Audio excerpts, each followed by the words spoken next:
making immigration reform work. That's what I'd like to talk about today. There is a way the Republican Party can accomplish its objective in making the Latinos consider voting Republican and not making them a core element of the Democratic Party, without granting citizenship and the right to vote to the 11 million illegal immigrants who are here anytime in the near future. And at the same time, stop the flow of illegal immigrants into the United States. And that's the outlines, with some improvements I'm going to suggest, of the bill Paul Ryan was talking about at the Republican conference last week. First of all, let's accept the fact that the Obama administration is never going to seal the border. No Democrat ever is, unless they're forced to, unless they have to. And the only way to force them to do it is to say that we won't grant legal status to these 11 million people that are already here unless you seal the border.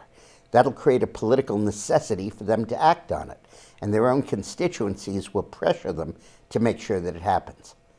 Then the question is, how do you know the border is really sealed? Because the Ryan bill provides that legalization doesn't begin until the border is sealed. Well, we can't trust Obama to say that, or the health of the head of the DHS. But what we can do is to empower the 4 border state governors who have their states on the southern border: California, New Mexico, Arizona, and Texas. Now, California, of course, is Democrat. Texas and Arizona are reliably Republican, and New Mexico at the moment has a Republican, but could go either way. The law should be changed or written in such a way that the unanimous assent of all 4 governors is required before the border is deemed to be sealed. They're the ones who will review the statistical evidence, will review the facts of what's happening on their border, their own state border, so they should be able to do it, and then will certify that the border is sealed.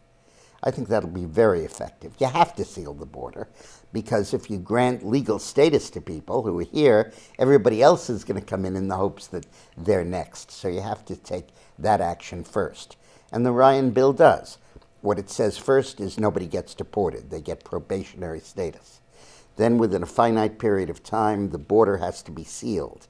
And if it is sealed, and should be attested by these 4 governors, then if each of the individual 11 million people can prove that they have not been arrested, that they pay a fine, and they pay their back taxes, and they learn English, and they pass a civics course, they then can apply for a green card. And then once they get the green card, they do not get citizenship.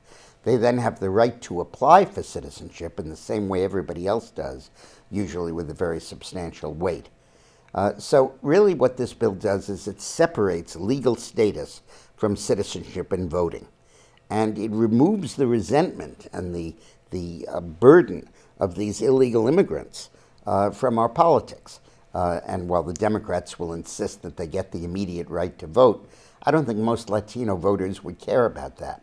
All they want is for their friends and relatives and neighbors and grandparents and aunts and uncles not to be faced with the threat of deportation. And this bill, I think, will do that. You also can ban welfare benefits for any of the illegal immigrants until they ultimately get green cards. But the point is, condition all of this on enforcement of the border, which is really our objective in the first place, so we don't have to deal with the same problem 10 years from now. Thanks for watching.